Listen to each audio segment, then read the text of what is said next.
നമസ്കാരം സുഹൃത്തുക്കളെ, ഞങ്ങളിപ്പോൾ ഇവിടെ വെള്ളിയാഴ്ച ഏകദേശം ഉച്ച കഴിഞ്ഞു, ഏകദേശം 3 മണിയായി. ഇത് LA നഗരമാണ്, Los Angeles, city of angels, കാലിഫോർണിയയിൽ. ഞാനും നമ്മുടെ കോ അവതാരകൻ വിക്ടർ ജോർജും കൂടി ഞങ്ങളുടെ ഷോപ്പിങ്ങിനുള്ള പോക്കാണ്. വെള്ളിയാഴ്ച വൈകിട്ടായതുകൊണ്ട് ഞങ്ങളുടെ വീക്കെൻഡിലെ, അതായത് വീക്കിലെ ഷോപ്പിങ്ങുകൾ, അതായത് വേറൊന്നുമില്ല, പച്ചക്കറി മത്സ്യ വിഭവങ്ങളൊക്കെ വാങ്ങാനുള്ളൊരു ഓട്ടത്തിലാണ്. അപ്പോൾ നിങ്ങൾക്കറിയാം, നമ്മുടെ വിക്ടർ ജോർജ് അച്ചായൻ ഒരു മിലിറ്ററിക്കാരനാണ്. ഇവിടുത്തെ അമേരിക്കൻ മിലിറ്ററിയിൽ വർഷങ്ങളോളം അമേരിക്കയ്ക്ക് വേണ്ടി സേവനം അനുഷ്ഠിച്ച വ്യക്തിയാണ്. അപ്പോൾ അദ്ദേഹത്തിന് ബേസ് ഉണ്ട്, അതായത് മിലിറ്ററി ക്യാൻറ്റീൻ നമ്മുടെ നാട്ടിൽ പറയുന്ന പോലെ അല്ലേ അച്ചായ. ക്യാൻറ്റീനിൽ നമുക്ക് അവിടെ എല്ലാം കിട്ടും, പച്ചക്കറി, മത്സ്യം, ഇറച്ചി മുതലായവ, കള്ളും കിട്ടും തോന്നുന്നു അല്ലേ, അതൊക്കെ ഇവിടെ ഉണ്ട്. അപ്പോൾ ഞങ്ങൾ അവിടെ നിന്നാണ് ഞങ്ങളുടെ ഈ പറഞ്ഞ വിഭവങ്ങളൊക്കെ വാങ്ങുന്നത്. നിസ്സാരമായ വിലയേ ഉള്ളൂ. അവിടേക്കുള്ള യാത്രയിലാണ് ഇത്. ഇപ്പോൾ എന്തായാലും ഞങ്ങൾ ഇനി അവിടെ എത്തിയിട്ട് ഇനി വിവരങ്ങളൊക്കെ കാണിക്കുന്നതായിരിക്കും. അപ്പൊ ഞങ്ങൾ ഇന്ന് പോകുന്നത് മാർച്ച് എയർഫോഴ്സ് ബേസിലാണ്. മാർച്ച് എയർഫോഴ്സ് ബേസ് ഒരു ആക്റ്റീവ് ബേസ് ആയിരുന്നു. അത് 1945 രണ്ടാം ലോക മഹായുദ്ധ കാലത്ത് അമേരിക്കയുടെ എതിർകക്ഷികളായ ജപ്പാന്റെയും ജർമ്മനിയുടെയും മേലുള്ള വിജയത്തിന് വളരെ വലിയൊരു പങ്ക് വഹിച്ച ഒരു എയർ സ്ട്രിപ്പ്, അതല്ലെങ്കിൽ ഒരു എയർഫോഴ്സ് ബേസ് ആണ് മാർച്ച് എയർഫോഴ്സ് ബേസ്. അത് ഇൻലാൻഡ് എംപയർ എന്ന് പറഞ്ഞ റിവർ സൈഡ്, സാൻ ബെർണാർഡിനോ ആ ഒരു പ്രദേശത്താണ് ഇത് സ്ഥിതി ചെയ്യുന്നത്. അത് ഇത്തിരി ഉള്ളിലോട്ട് വലിഞ്ഞിട്ടുള്ള ബേസാണ്. എന്നാൽ പുറമേക്ക് പസഫിക് സമുദ്രത്തോട് ചേർന്ന് തന്നെ സാന്റിയാഗോയിൽ ഒരു 3 base, camp Pendleton, North Island, Los Angeles air force base, അങ്ങനെ 3-4 ബേസുകളുണ്ട്. അപ്പോൾ ഉള്ളിലേക്ക് കയറിയിട്ടുള്ള ഒരു ബേസാണ് മാർച്ച് എയർഫോഴ്സ് ബേസ്. അപ്പൊ ഇതിനെ ഇപ്പൊ ഒരു റിസർവ് ബേസ് ആയിരിക്കുകയാണ്. ആ ബേസിന്റെ ഉള്ളിലെ ഒരു കൊമീസറി എന്ന് പറഞ്ഞാൽ ഗ്രോസറി ഒക്കെ, പലചരക്ക് സാധനങ്ങൾ ലഭിക്കുന്ന കടയിലേക്കാണ് ഞാനും മിഥുൻ തോമസും ഇന്ന് പോയിക്കൊണ്ടിരിക്കുന്നത്. അപ്പൊ ശരി സുഹൃത്തുക്കളെ, ഇനി അവിടെ ചെന്നിട്ടുള്ള വിവരങ്ങൾ അറിയിക്കാം. ഇപ്പൊ എന്തായാലും അവിടെ അടുത്തന്നെ ഏകദേശം ഒരു അരമണിക്കൂർ യാത്ര ഞങ്ങൾക്ക് കാണിക്കുന്നുണ്ട്. എത്തിയ ശേഷം വിവരങ്ങൾ അറിയിക്കാം. ചുറ്റുപാടും കാണുന്ന അമേരിക്കയിലെ ഇത് ഹൈവേ ആണ്. LA ടു എവിടേക്ക് പോകുന്ന ഹൈവേ ആണ് നമ്മളിത് സാന്റിയാഗോയിലേക്ക് പോകുന്ന 215 സൗത്ത് ആണ്. 215 സൗത്ത് അല്ലേ? ഓക്കെ. അപ്പൊ ഞാൻ 215 സൗത്തിലാണ് നമ്മള് പോയിക്കൊണ്ടിരിക്കുന്നത്. മാർച്ച് എയർഫോഴ്സ് ബേസിന്റെ റീഫ്യൂവലിങ്ങിനുള്ള ടാങ്കുകളാണ് ഈ കാണുന്നത്. അപ്പൊ ബേസിന്റെ റൺവേ ഇപ്പൊ നമ്മൾ പാസ് ചെയ്തു. ഇപ്പൊ നമ്മൾ ഷോപ്പിങ്ങിന് വേണ്ടിയാണ് പോകുന്നത്. നമ്മുടെ ലക്ഷ്യം എന്ന് പറയുന്നത് ഗ്രോസറി ഷോപ്പിംഗ് ആണ്. അപ്പൊ ഇതിന്റെ മെയിൻ എൻട്രൻസ് ആണ് ഈ കാണുന്ന എൻട്രൻസ്. അത് ഇപ്പോ ഒരു റിസർവ് ബേസ് ആക്കിയതിന്റെ പേരിൽ കുറച്ച് ഏരിയാസ് മാത്രമാണ് അവര് ഇതാക്കി കാണിക്കുന്നത്. ഈ എന്താ പറയാ, നമ്മളുടെ സെൻസിറ്റീവ് ഏരിയ ആയിട്ട്. ബാക്കി ഏരിയാസ് ഒക്കെ ഈ സാധാരണക്കാർക്കൊക്കെ സിവിലിയൻസിന് വേണ്ടി തുറന്ന് വെച്ചിരിക്കുന്ന ഒരു ഇതാണ്. അപ്പൊ അവിടെ സിവിലിയൻസിന് അങ്ങോട്ട് കയറാൻ പറ്റില്ല അല്ലെ? ഇത് ആക്റ്റീവ് ബേസ് ആണ്. ഇവിടെ ഉണ്ടോ റിസർവ് ബേസ് ആണ്. റിസർവ് ബേസ് ഇവിടെ എന്തെങ്കിലും F-16 അല്ലെങ്കിൽ F-35 എല്ലാ വിമാനങ്ങളും ലാൻഡ് ചെയ്യാൻ വേണ്ടി, പക്ഷെ ഒന്നും കണ്ടൊന്നും വരില്ല അല്ലെ? കൂടുതലായിട്ടും ഈ ഇത് എന്ത് തരത്തിലുള്ള C-17 KC-135 ഹവായിലേക്കൊക്കെ പോകുന്ന വിമാനങ്ങൾ പലപ്പോഴും ഞാൻ ഇവിടെ നിന്ന് യാത്ര ചെയ്യാറുണ്ട്. പല ഇതിലേക്ക് യാത്ര ചെയ്യാറുണ്ട്. ഇപ്പൊ ജപ്പാനിലെ യൊക്കോട്ട എയർഫോഴ്സ് ബേസ്, ഹവായില് JBL joint base, Pearl Harbor ഒക്കെ പോകാറുണ്ട് ഇതില്. ഇപ്പൊ ഞങ്ങൾ അതിന്റെ ബേസിന്റെ അകത്തേക്ക് കടന്നു കയറിയിരിക്കുകയാണ്. അപ്പോൾ ഇത് കണ്ടോ, ആർമി റിസർവ് ഫോഴ്സ് എഴുതി വെച്ചിരിക്കുകയാണ്. റൈറ്റ് സൈഡിൽ വരുമ്പോൾ കാണാൻ സാധിക്കുന്നതായിരിക്കും. അപ്പൊ അത്രയും ഒരു മനോഹരമായൊരു പ്രദേശം. കാരണം ഒരു ആർമി ക്വാർട്ടേഴ്സും അതിന്റെ ഓഫീസുകളും പിന്നെ അവരുടെ ബാരക്കുകളും പിന്നെ യുദ്ധവിമാനങ്ങളും അവിടെ നേരെ നോക്കിയാൽ കാണാം ഒരു ഫ്ലൈറ്റ് കിടക്കുന്നതായിട്ട്. C-17 കിടക്കുന്നുണ്ട്. എയർ ട്രാഫിക് കണ്ടിട്ട് തിരിച്ചു വരാം അല്ലെ? അവിടെ ഇതിന്റെ ഇപ്പുറത്തായിട്ട് ഒരു എയർ ട്രാഫിക് കൺട്രോളിന്റെ ഒരു ടവർ കാണാം. അത് നേരെ കാണുന്നത്. അപ്പൊ ഇവിടെ മെയിൻ ഉദ്യമം എന്താണ്? ഈ പറയുന്ന ബേസിന്റെ ആവശ്യകത എന്തുകൊണ്ടാണ് വന്നിരിക്കുന്നത്? പസഫിക് സമുദ്രത്തിൽ നിന്നൊരു ആക്രമണം ഉണ്ടായി കഴിഞ്ഞാല് അതിനു വേണ്ടിയാണ് ഇപ്പോഴും ഒരു റിസർവ് ബേസ് ആയിട്ട്. ഞാൻ നേരത്തെ ഇത് ലാൻഡ് ഏരിയയിലേക്ക് ഇത്രയും കൂടി നീങ്ങിയിട്ടുള്ള ഒരു സംവിധാനമാണ്. അപ്പൊ നമുക്ക് ഇവിടെ വരെയാണ് പോകാൻ സാധിക്കുള്ളൂ. കാരണം അവിടെ വീണ്ടും സെക്യൂരിറ്റി ഗേറ്റും കാര്യങ്ങളും റൺവേയിലേക്ക് കടക്കുന്നതിന് മുമ്പ് നമ്മളിപ്പോ ഷോപ്പിംഗ് സെന്ററിലേക്കാണ് പോയിക്കൊണ്ടിരിക്കുന്നത്.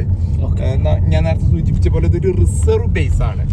മുമ്പ് ഈ കാണുന്ന ഒരു പനയാണല്ലേ, ഇതൊരു ഈന്തപ്പഴാണ്. ഈന്തപ്പഴം അല്ലേ, ഈന്തപ്പഴങ്ങളുടെ ഒരു കുമ്പാരനോട് അല്ലേ, കൂടാരം തന്നെ പറയാം അല്ലേ. എന്തായാലും ദേ ഇവിടെ വളരെ ശാന്തമാണ് പ്രദേശം, ഇവിടെ അധികം ആരും ഇല്ല കണ്ടില്ലേ. ഒരു അത് റൈറ്റ് സൈഡിൽ കാണുന്ന ക്വാർട്ടേഴ്സിലായിരിക്കും ഇവിടെ. ഇപ്പൊ ഈ വിമുക്ത ഭടന്മാർക്ക് വേണ്ടിയുള്ള ഒരു സംവിധാനമായിട്ടാണ് എനിക്ക് അറിയാൻ സാധിച്ചത്. എന്താണ് അവർ കാറിൽ താമസിക്കുന്നത്, അവർക്ക് വീടില്ലാത്തതുകൊണ്ടാണ് അവർ കാറിലൊക്കെ താമസിക്കുന്നത്. ഒരു പക്ഷെ അവര് വിമുക്ത ഭടന്മാരെ വിശ്രമിക്കുന്നതായിരിക്കാം എന്നാണ് കരുതാൻ. ഇവിടെ അങ്ങനെ ആൾക്കാർ വിശ്രമിക്കും അല്ലേ. അതെ. അപ്പൊ ഞങ്ങള് പലചരക്കുകൾ വാങ്ങുന്നതിന് വേണ്ടി കുറച്ച് മത്സ്യമാംസാദികളും അങ്ങനെയുള്ള പലചരക്കുകളൊക്കെ ഗ്രോസറി വാങ്ങുന്നതിന് വേണ്ടിയാണ് ഇപ്പൊ വന്നിരിക്കുന്നത്. അതികഠിനമായ ചൂടാണ്, കാരണം ഇവിടെ അല്ലേ സമ്മർദ്ദിക്കാൻ പറ്റിയത്. വെയിലിന് ഭയങ്കര തീക്ഷ്ണമായ ചൂടാണ്. അപ്പൊ ഞങ്ങൾക്ക് പിറകിലായി കാണുന്നതാണ് കൊമീസറി എന്ന് പറയുന്നത്. അവിടെയാണ് നമ്മള് ഇപ്പൊ ഇന്ന് തിരക്കുണ്ട് അല്ലേ, അത് കാണിച്ചു കൊടുത്തത്. ഇവിടെ മൊത്തം വിമുക്ത ഭടന്മാരാണ് ഏറ്റവും കൂടുതൽ അല്ലേ, വിമുക്ത ഭടന്മാരും അതുമായി ബന്ധപ്പെട്ട ആളുകളുമാണ്. വളരെ തിരക്കുണ്ട്, ആൾക്കാർ വണ്ടി ഓടിച്ചു വരുന്നു. ഷോപ്പിംഗ് വളരെ ചീപ്പാണ്. അപ്പൊ നമ്മൾ ഉള്ളിൽ പോയിട്ടുള്ള വിശേഷങ്ങൾ വീണ്ടും നൽകുന്നതായിരിക്കും. നമ്മള് ഷോപ്പിംഗ് ഏരിയയിൽ എത്തിയിരിക്കുകയാണ്. അപ്പോൾ ഇത് മിലിറ്ററിക്ക് വേണ്ടിയുള്ള ഷോപ്പിംഗ് ആണ്.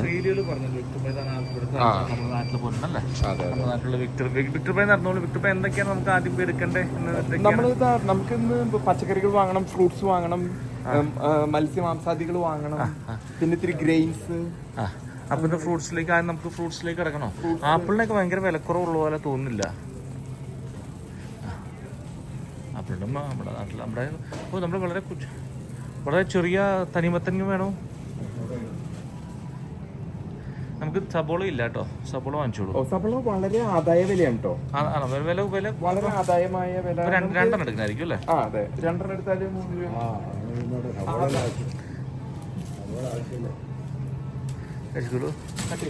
സബോള വീട്ടുപോയി താങ്കൾ ആ ഫ്രൂട്ട്സ് ഒക്കെ ഒന്ന് പരിചയപ്പെടുത്തി കൊടുക്കൂ.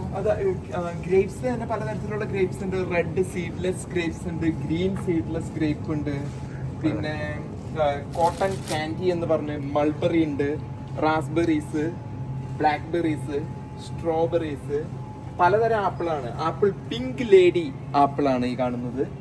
ഇത് കോസ്മിക് ക്രിസ്പ് ആപ്പിൾസ് ഉണ്ട്, green apple, Fuji apple, apple sugar bee, apple ഒരു 10 variety apple.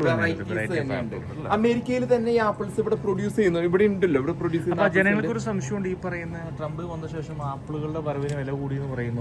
America self sustainable ആണ്. അമേരിക്കക്ക് സ്വയം പര്യാപ്തത ഉണ്ട്. അമേരിക്ക തന്നെ പ്രൊഡ്യൂസ് ചെയ്യുന്ന ഫാം പ്രൊഡ്യൂസേഴ്സ് ഉണ്ട്. ഇപ്പൊ ആപ്പിൾ ഒന്നും ഇവിടെ വിഷയമുള്ള കേസല്ല. ഇവിടെ തന്നെ നമുക്കറിയാം, കാലിഫോർണിയ ഒരു ഫാം ഹബ്ബാണ്, ഒരു ബ്രെഡ് ബാസ്ക്കറ്റ് ആണ്. ഇവിടെ പിസ്റ്റാച്ചിയോസ്, നമ്മുടെ പഞ്ചാബീസ് കൃഷി ചെയ്യുന്നുണ്ട്. കുറച്ച് വടക്കോട്ട് പോയി കഴിഞ്ഞാല് പഞ്ചാബീസ്, പിസ്റ്റാഷിയോ, നമ്മുടെ ബദാം. പറ്റുവാണെങ്കിൽ അടുത്ത ആഴ്ച നമുക്ക് ആ ഒരു ഏരിയയിലേക്ക് പോകാം. കോക്കനട്ട് ഉണ്ട്, നാളികേരം നമ്മുടെ പൊതിച്ചു വന്നിരിക്കുകയാണ്. നമ്മുടെ അവിടെ നമ്മുടെ കമ്പിപ്പാര വെച്ച് പൊതിക്കേണ്ട ആവശ്യമില്ല. പക്ഷെ നമുക്ക് ഗ്രേറ്റഡ് കോക്കനട്ട് വേണമെങ്കിൽ അത് നമ്മ ചിരകിയ കോക്കനട്ടും ഇവിടെ ഫ്രോസൺ ആയിട്ട് കിട്ടുന്നതായിരിക്കും. പിന്നെ പ്ലം ഉണ്ട്, സബർജിൽ എന്ന് പറയുന്ന നമ്മുടെ ഈ വസ്തു ഉണ്ട്. പിന്നെ പലതരം, അതിന്റെ തന്നെ ഒരു വിഭാഗം മാങ്ങ, ഒരു വലിയ മാങ്ങ. ഏത്തക്കായ ഇപ്പൊ ഇറച്ചിയിലൊക്കെ ഏത്തക്കായ ഇട്ട് വെക്കുന്നവരുണ്ടല്ലോ, ഏത്തക്കായ. വളരെ എരിവുള്ള പല മുളകുകളാണ് വളരുന്നത്. ഇതെല്ലാം മെക്സിക്കൻസ് ആണ് ഇവിടെ മുളകുകൾ ഒരുപാട് കഴിക്കുന്ന കൂട്ടർ. അവർക്ക് മുളക് വളരെ വേണം. 1, 2, 4, 5, 8, 10 വെറൈറ്റി മുളകുകൾ. ഈ മുളക് ഒരു കിലോ എടുക്കാം അല്ലേ? 1 കിലോ എടുത്തു കഴിഞ്ഞാൽ അത് ആ ഭാഗത്താണെന്ന് തോന്നുന്നു, അപ്പുറത്തായിട്ട് പച്ച തരത്തിലുള്ള സംഭവങ്ങളാണ്. പച്ച തരത്തിലുള്ള എന്തോ അതിനെ ടൊമാറ്റോസ് എന്നാണ് പറയുന്നത്. ടൊമാറ്റോസ് എന്നാണ് അതിനെ പറയുന്നത്. സെറാനോ പെപ്പേഴ്സ് ഉണ്ട്, യെല്ലോ ചില്ലീസ് ഉണ്ട്, ഹാലപ്പിനോ. അതാണ് മെക്സിക്കൻസിന്റെ ഒരു വലിയ ഹാലപ്പിനോ ഏറ്റവും പ്രസിദ്ധമായ ഇവിടുത്തെ മുളക്. അത് ഈ സ്പാനിഷ് സമൂഹത്തിനിടയിൽ വളരെ പ്രസിദ്ധിയുള്ളതാണ്. പിന്നെ ആസ്പാരഗസ് വളരെ ഹെൽത്തി ആയിട്ടുള്ള സൂപ്പർ ഫുഡാണ്. ആസ്പരാക്സ് വെറുതെ ഫ്രൈ ചെയ്യേണ്ട ആവശ്യമില്ല. വെറുതെ ഫിഷിന്റെ കൂടെ, ഒരു സാൽമന്റെ കൂടെ ഇടാം, അതല്ലെങ്കിൽ ബീഫിന് ചിക്കന്റെ കൂടെ ആസ്പാരഗസ്. സദാവരി എന്നൊക്കെ പറയുന്നു. ഇത് സ്ക്വാഷ്. ഇതിന്റെ ബെനിഫിറ്റ് എന്താന്ന് ചോദിച്ചാൽ ഇതൊക്കെ വളരെ ഫ്രഷ് ആണ്, ഹെൽത്തി ആണ്. അല്പം പോലും ഇതടിച്ചിട്ടുണ്ടാവില്ലല്ലോ, മരുന്നടിക്കുന്ന അതൊക്കെ വളരെ കുറവുള്ളൂ. അത് അതിന്റെ റെഗുലേഷൻസ് ഉണ്ടല്ലോ. ഇതാണ് പറയുന്നത്. അതായത് അമേരിക്കയിലുള്ള ആളുകൾ വരുമ്പോൾ ജീവിക്കുന്നവരും വരാൻ പഠിക്കാത്ത മെയിൻ കാരണം എന്ന് പറയുന്നത് മുടക്കുന്ന സാധനങ്ങൾക്ക് തക്കതായിട്ടുള്ള മൂല്യം കിട്ടും അല്ലേ. 10-20% കൂടുതൽ കൊടുത്താൽ പോലും നല്ല സാധനം കിട്ടും. അതെ, യെല്ലോ സ്ക്വാഷ് ഉണ്ട്, ഗ്രീൻ സ്ക്വാഷ് ഉണ്ട്, സുക്കീനി സ്ക്വാഷ് ഉണ്ട്, മഷ്റൂംസ് തന്നെ പല തരത്തിലുള്ള മഷ്റൂംസ്. ഉരുളക്കിഴങ്ങ് ഇവിടുത്തെ ആൾക്കാർക്ക് ഏറ്റവും കൂടുതൽ ഫേമസ് ആണ്. അവർ ഇത് ലെഫ്റ്റ് ഒക്കെ ചെയ്യുമ്പോൾ ഗ്രില്ല് ചെയ്യുമ്പോൾ ഉരുളക്കിഴങ്ങ്, മഷ്റൂംസ്, പലതരം പൊട്ടാറ്റോസ്, റെഡ് ബേബി പൊട്ടാറ്റോ,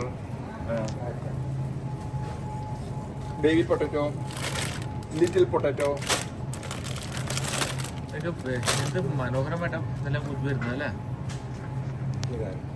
ഞാൻ ഇതിലൊരു ക്യാബേജ് എടുക്കാൻ തീരുമാനിച്ചത്. ക്യാബേജ് വളരെ ഫ്രഷ് ആയിട്ടുള്ള ക്യാബേജ്, വളരെ തുച്ഛമായ വിലയാണ്. ക്യാബേജ് ഒരു വലിയാത്തൊരു സാധനമാണ് ക്യാബേജ് എന്ന് പറയുന്നത്. 59 സെന്റ് ആണ് ഒരു പൗണ്ട്. ഒരു പൗണ്ട് എന്ന് പറഞ്ഞാലും ഇതിനകത്ത് അറിയാമോ 450 ഗ്രാമോളം വരും. അല്ല, നമുക്കൊരു കാര്യം ചെയ്യും, നമുക്ക് പർപ്പിൾ കളർ എടുത്താൽ പോരെ. ഓരോന്ന് എടുക്കാൻ വേണമെങ്കിൽ രണ്ടും പോരെന്ന് എടുക്കാം. അതെ, പർപ്പിൾ കളർ എന്തായാലും എടുക്കാൻ തീരുമാനിച്ചു. അത് വരണം, കാരണം ഇത് വളരെ ഗുണകരമായിട്ടുള്ള തരത്തിലുള്ള സംഭവമാണ് ഈ പർപ്പിൾ കളർ. അപ്പൊ രണ്ടും ഞങ്ങൾ എന്തായാലും എടുക്കുവാണ്, കാരണം വളരെ ഫ്രഷ് ആയിട്ടുള്ളൊരു. നമ്മളിപ്പോ കണ്ടോണ്ടിരിക്കുന്നത് ഇവിടെ ട്രെയിനിങ് ആണ് നടക്കുന്നത്. ഒരു മിലിറ്ററി ബേസിന്റെ, എയർഫോഴ്സ് ബേസിന്റെ ഉള്ളിലെ ട്രെയിനിങ് ആണ് നടക്കുന്നത്. ആ ട്രെയിനിങ്ങിന്റെ ഡോഗ് ഫൈറ്റ് എന്ന് പറയും. ഇത് F-16 ആണെന്ന് തോന്നുന്നു. ആ F-16 ഫ്ലൈറ്റ് പോയിക്കൊണ്ടിരിക്കുകയാണ്. മാർച്ച് എയർഫോഴ്സ് ബേസിലെ ട്രെയിനിങ് ആണ് നടക്കുന്നത്. പല വിമാനങ്ങൾ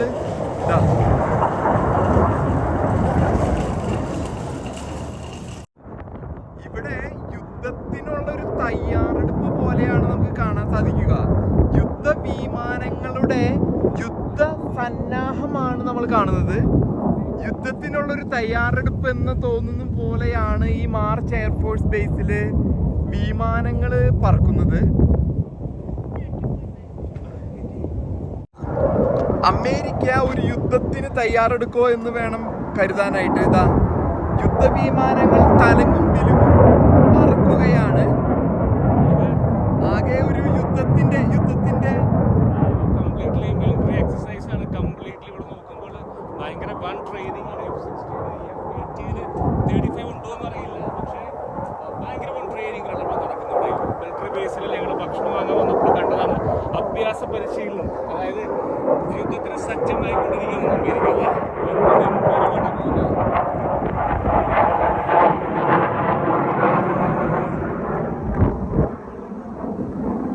ഒരു പക്ഷേ അമേരിക്ക ഒരു യുദ്ധത്തിന് വേണ്ടി തയ്യാറെടുക്കുകയാണോ എന്ന് വേണം കരുതുന്നതിന് വേണ്ടി പല ദിക്കിൽ നിന്നും വിമാനങ്ങൾ പറന്നുയരുകയാണ്. അത് ഒരു വ്യോമാഭ്യാസം എന്ന് വേണം കരുതാനായിട്ട്. ഒരു ഏറ്റുമുട്ടലിന് അമേരിക്ക തയ്യാറെടുക്കുകയാണോ എന്ന് സംശയം. ഞങ്ങളിവിടെ പലചരക്ക് വാങ്ങുന്നതിന് വേണ്ടി വന്ന വേളയിൽ കാണുന്ന കാഴ്ചയാണിത്. പല ദിക്കിൽ നിന്നും യുദ്ധവിമാനങ്ങൾ തലങ്ങും വിലങ്ങും പറക്കുകയാണ്.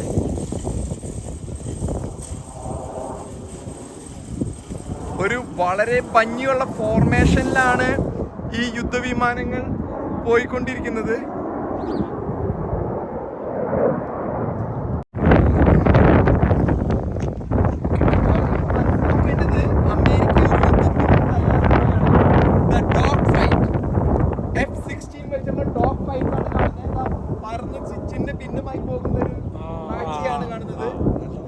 അത്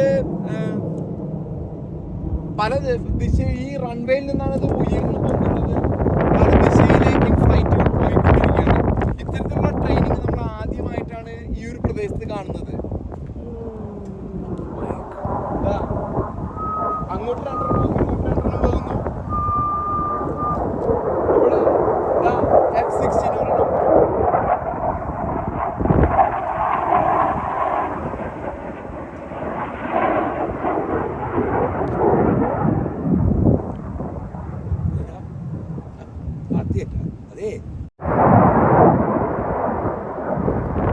വളരെ താഴ്ന്നു പറക്കുന്ന യുദ്ധവിമാനങ്ങൾ F-16 ഉണ്ട്, F-22 റാപ്റ്റർ ഉണ്ട്. നമ്മൾ നിമിഷ നേരങ്ങൾക്കുള്ളിലാണ് അത് പറന്നുയരുന്നതും പറന്നു പോകുന്നതും നമുക്ക് കാണാൻ സാധിക്കുക. പലതരത്തിലുള്ള 4 ദിശയിൽ നിന്നും വിമാനങ്ങൾ പറന്നുയരുന്നു. ഇത് ശക്തമായ ഒരു ട്രെയിനിങ് ആണ് ഇവിടെ നടക്കുന്നത്. ഒരു അമേരിക്കൻ മിലിറ്ററി ബേസിനുള്ളിൽ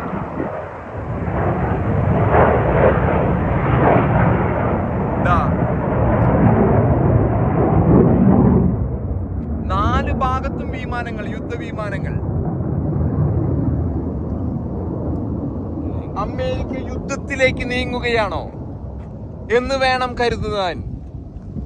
അതായത് ഇവിടെ സൂചിപ്പിക്കുന്നു പറയുന്ന അമേരിക്ക ഒരു ആക്റ്റീവ് വാറിലേക്ക് ലക്ഷ്യങ്ങളാണ് സൂചിപ്പിക്കുന്നത്. കാരണം നോക്കുമ്പോൾ ഇതൊരു റിസർവ് ബേസ് ആണ്. ഈ റിസർവ് ബേസിൽ ഡോഗ് ഫൈറ്റ് പോലുള്ള ക്യാമ്പയിനുകൾ ആരംഭിക്കണമെങ്കിൽ തീർച്ചയായും അമേരിക്ക തയ്യാറെടുപ്പ് തന്നെയാണ്. കാരണം ഫുൾ എയർക്രാഫ്റ്റുകൾ, കാരണം ഇത്രയും കോടികളുടെ ലക്ഷക്കണക്കിന് വിലയുള്ള F-16 കഴിഞ്ഞ ഒരു 1.5-2 മണിക്കൂർ നേരം യുദ്ധവിമാന